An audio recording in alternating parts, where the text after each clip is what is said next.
Сәлем, бізді көптен күткен, не болмаса кездейсоқ көріп қалған көрермендерім, сіздермен мен Қазбек Досбек, біз бастаймыз. Есімің кім? Ақнұр, Алинұр, Кәсір, Ақтидар, Бекбарыс, Ариана, Әсел, Ақбек Мажан, Балым, Диана, Жасың қаншада? 11 жастамын, 13-те, 10-да, 15-те, жасым 11-де, 9-да, 12-де, жасым 12-де, 12-де, 13-де. Актер дегеніміз, актриса дегеніміз кім? Олар киноға түсуші және киноны шығарушылар. актер дегеніміз, ол қазақ өнерінде өзінің арнайы орны бар кісі деп ойлаймын. Себебі актер өзінің өнерімен адамның есінде және де көрерменнің есінде қалу керек деп ойлаймын. Ол киноға түсетін адамдар. Киноға түсетін адамдар ма? Актер деген киноларды сомдайтын адамдар. Актер это, қалай айтсам, профессионал адамдар, күшті ойнайды роль. Любой времени қуанады, жылайды. Мастер ойнайды өзінің роль. Актриса, в общем, кино снимает қылады. Өзі снимайды қуанады. Бір адам снимает қылып жүреді, да? Бір адам снимайды қылып жүреді, ол сол киноға түсіп жүреді. Не, ол керемет ойнаушы, және де керемет эмоциялар береді. Актриса деген мен солай білемін. Актриса деген өзі ондай. Вайда, микрофон ұстама. Өзі киноға түсіп танымал болады. Актер деген балдарға арналған, ал актриса қыздарға арналған. Актриса болу ол өте керемет жетістік. Өзіңді телевизордан көрген өте керемет. Менің арманым сол. Актриса дейтін мен ойымша әртүрлі бейнеде көрсетілетін деп ойлаймын. Әртүрлі бейнеде көрсетілетін. Иә, мысалы жылап, күліп. Сенің сүйікті актерің бар ма? Иә, көбінесе Гүлпәшті. Иә, бар, мысалға, мен кішкентай кезімнен бастап Томпақ киносын көрген болатынмын. Сол жердегі маған Тасболат, Берік және де Есет деп рөлінде ойнайтын балалар ұнайтын. Және де мен солар секілді өзім киноға түскім келген болатын. Менің жоқ. Мүлдем ба? Жоқ. Кино қарамайсың ба не сонда? Мен көремін, бірақ көп көрмеймін. Зың-зың Гүлпәш. Зың-зың Гүлпәш. Тамаша. Балапан. Балапан? Ояқты көлген тепеде береді көнеге. Ояқты қызық көлдіреді аза. Жақсыла тұрып. Незі, Келинка Сабинка ең көлдіретін. Нұрты Садам ба? Е? Жоқ. Неге? Менде көп, потому что. Барлығын айтсаған. Иә. Сол үшін сүйікті біреу жоқ. Иә. Қылышбек Қасымбек деген ағам бар. Ой, тамаша, мықты актер, мен танимын. Ол өзі сондай үлкен киноларда ойнады. Менің оның ойнаған рөлдеріне өте қатты қызығып, осылай актриса болғым келіп, осы кастингке келіп отырмын. Онда тамаша. Принцип бәрі ұнайды. Бұл айтам. Маған барлығы ұнайды. Маған ұнайтын актрисалар өте көп. Мысалға, кейбірде кино студияларда болады ғой, кино түсіретін, сол жердегі актерлар ұнайды. Кинолар районыдағы махаббат жоқ. Мен потому что ондайлар көрмеймін, қызықпаймын. Өзім арманыма актриса болуда, бірақ ештеңе көрмеймін. Бірақ көрмейсің ба сонда кино?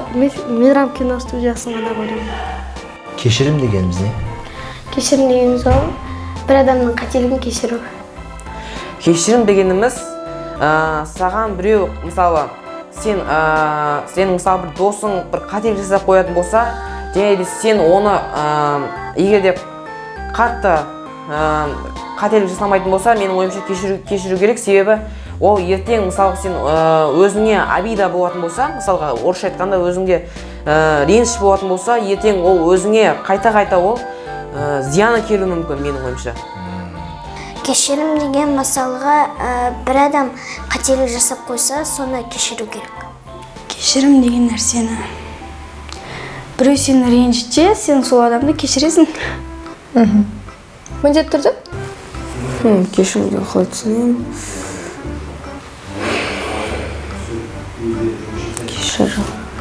Кешірім адам кешіру біреуді. Ондай көрген жоқпын. Білмеймін. Кешірім деген не екенін білмейсіз ба?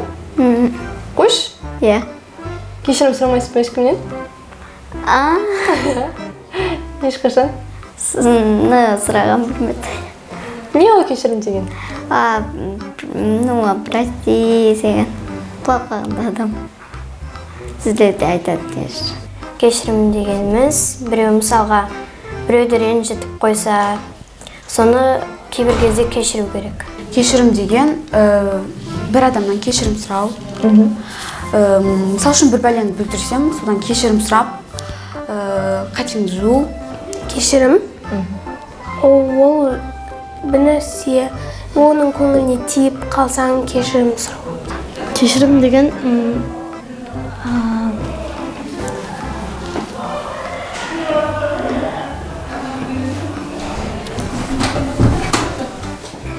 Келіңіз. кешірім дейтін мен ойымша ренжітіп алған адамдарынан өз шынайы ниетіңмен кешірім сұрап, кешіре аласың ба мені, осылай істегенім үшін деп. Достық дегеніміз не? Достық деген ол сенің жанында жүретін және де қиын кезде көмектесетін адам. Достық дегеніміз екі адамның арасындағы бір-біріне сенім деп ойлаймын. Себебі ол сенім арқылы сен ертең өзінің өміріңде ол өте көбірек пайдасы тиетін болады. Мысалы, сен жабырқайтын болсаң, жаныңда болатын дос керек, мысалға. Бір реніш болатын болса, оны мұңын болатын болса, екеуінің бір-бірінен шығатын дос керек, мысалға. Сондықтан достық деген ол кез келген адамға керек деп ойлаймын. Мысалға достар көп бола беру керек. Достар бір-бірімен жақсы қарым-қатынаста айналысу керек. Екі адамның арасындағы сенімділік, екі адамның бір-біріне сенуі. Достық это адаммен дос болып, азан кешкене күліп, жүгіріп ойнау. Достық ол бір адаммен дос болған. Достық дегеніміз сол, мысалға бір адам саған жақын болса, жылы сөйлесе, сенің жаныңда әрдайым табылып жүрсе, соны достық деп айтуға болады. Достық деген бір адаммен қарым-қатынас жасау, өзіңнің жан подругалары болады, әркімнің өз жан подругалары болады. Ол адам бір бөлек адам деп аталады, жан подруга. Ал басқалары да болады, но жан подруга бөлек и ең қымбат адам болады. Дос деген сол. Менің ойымша. Достық адамның бір-біріне берік болуы, қиын шақта қалған кезде көмектесу. Достық ол сен қиналған кезде әрдайым жанынан табылатын, жанында қорған болып жүретін досты айтады. Сен Шымкент қаласына әкім болып кеттің дейік. Нені өзгертеді не? Бірінші үлкен жұлдыздар академиясын үлкейтіп, осы қалаға жаңартар едім.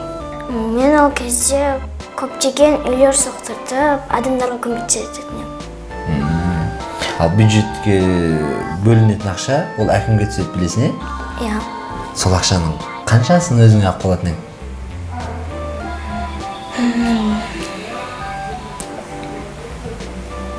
Білмеймін. Қаншасын алып қалатын. Айтайық, 100 миллион ақша бөлінді саған бірдемеге. Қаншасын алып қаласың өзіңе? Өзіме 5 миллионнан. Не істейсің сонда 5 миллион? Оны өзімнің отбасыларыма беремін, керекті заттарды аламын. Былайша айтқанда джим десей? Әрине, әзілдеп отырмын, Кәусар. Шымкентті көркейтем, ауруханаларды көбейтем. сол. Ауруханаларды көбейтіп, Шымкент қаланы көркейді. Иә. Ауруханалар қалаға сән келтіреді. Иә. Жақсы. Әкім болсам біріншіден полицияны сәл жақсы қылған едім. Полицияны бронированный әркім жилет киіп жүрген жақсы болған, и дубинка, и шоки ұратын мындай болған қалайым. Скорияны жақсылатырым сенен, бүгін карантин, бәрі ауыр жатыр. Абайла микрофон шнурын теме. Ага. Не дейсің скорыйды?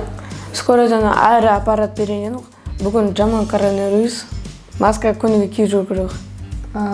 Аппарат беретін едім. Қандай? Пайдалы аппараттарға көмек беретін өмірі құтқарып қойға. Әкім болсам, мен Компьютер аламыз. телефон ал.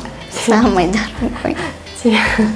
Сосын телефон алғаннан кейін не істейсің? Білмеймін.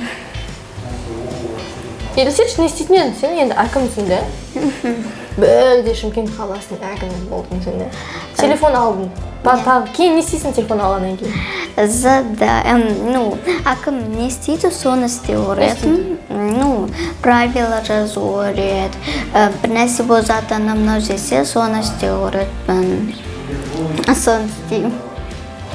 Қандай ойын? Компьютер алам. Компьютер алам. Компьютер аласың телефоннан кейін. Жақсы. Ақшаны дейсің ба? Ақшаны дейсің ба? Қандай? Дейтін бе дейді ақшаны, әкім болсың. Қанша? Білмеймін. Бюджеттен ақшаны өз қалтаңнан салып дейсің ба деген ойында? Иә. На свои нужды. Да. Қанша? Көп. Примерно. Не знаю, но 1 миллион. 1 миллион? Да. Аз емес па ол? Нет, не хватит. Ол 1 миллионға телефон аласың, ноутбук аласың, компьютер аласың, болды? Жоқ. Бітіп қалады ғой 1 миллион. Кейін қайтады. Кейін тағыдай аласың ба? Иә. Мәселен, халық ше? Халық? Ол адамдар ма бақсы? Иә. Білмеймін. Тұрғындары да, енді Шымкент қаласының тұрғындарын. Мен бірінші Оларды ойламайсың ба? ойлаймын.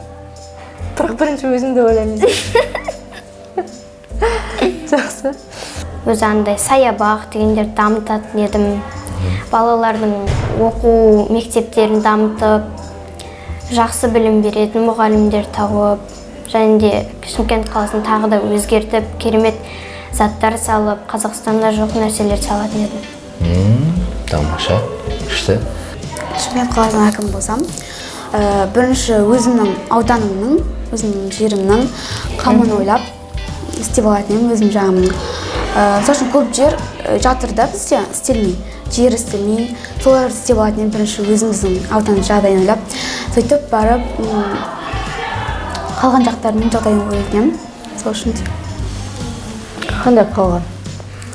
Мысал үшін қалалардың да жағдайын, жолдарды түзеп дегендей. Көбінесе жаңалықтарда айтып отырады ғой, жақсы істелмеген Шымкент ауданында деп. Соларды істеуге болады. Кейбір киноларда жол сондай айтылады ғой. Сол Шымкенттің қоқыс жағы, сондай тазалық жағы бүкілін жолдарды бүкілін істереді. Тұрғындардың бүйтіп кемшілік айтпау үшін барлығын жасады. Тұрғындар кемшілік айтпау үшін. Түсінікті. Ақша жейтін бе едің? Ақша жейтін бе едің? Ақша? Жоқ, әкім болсын. Неге? Төбеме Құдай көріп тұр ғой. Не істеймін? Ол да бар, иә, бұл жағынан? Мен бір ауылда істелмеген, мысалы, қойылмаған заттарды жөнделмеген бәрін істеп жүріп, айтып, өзгерттік. Сен ауылының әкім емессің ғой, Шымкент қаласының. Сол Шымкент қаласында істеледі. Мен ата-анамды жақсы көремін, оларға көп рахмет. Әкешім, анашым, мен сіздерді өте қатты жақсы көремін. Сіздерге мыңда бір рахмет. Пап, мам, мен сіздерді жақсы көремін. Мені дүниеге алып келгендеріңіз үшін рахмет. Әкем жас көремін, әкем серьезный. Мамам жас көремін, мамам мені всегда поддерживает қылады. Альфинде жас көремін, вообще біраз сабақтан көмек береді қойында. Мен мама папаға айта едім. Мен сіздерді қатты жақсы көремін. Анашым, сізге көп рахмет. Мені осы дүниеге алып келдіңіз. Алланың арқасында, сосын сіздің арқаңызда. Осылай жақсы өмір сүріп жүргеніме, осы сіздің арқаңызда. Мен сізді қатты жақсы көремін. Мам, пап, сәлем. Мен сіздерді қатты жақсы көремін. Мама, әке, мен сіздерді жақсы көремін. Мен ата-анамды өмір бақыт жақсы көріп өтемін, және де аялап, дауыс көтермей, ата-анамды болашақта мектепке апару жоспарым. Болашақта жұмыс істеп, ақша тауып, бірінші ата-анамды мектепке апарып, бәрі мектепке апарғанымен қарызым өтелмейді. Ата-ананың жанында мәңгі бақи боламын. Құрметті көрермендер, егер де сіздің де балаңыз дәл осылай сұхбат берген қаласаңыз, біздің Жұлдыздар Академиясы сіздің балаңыздың жұлдызын бірге жағамыз. Әзірге рахмет, сау болыңыздар.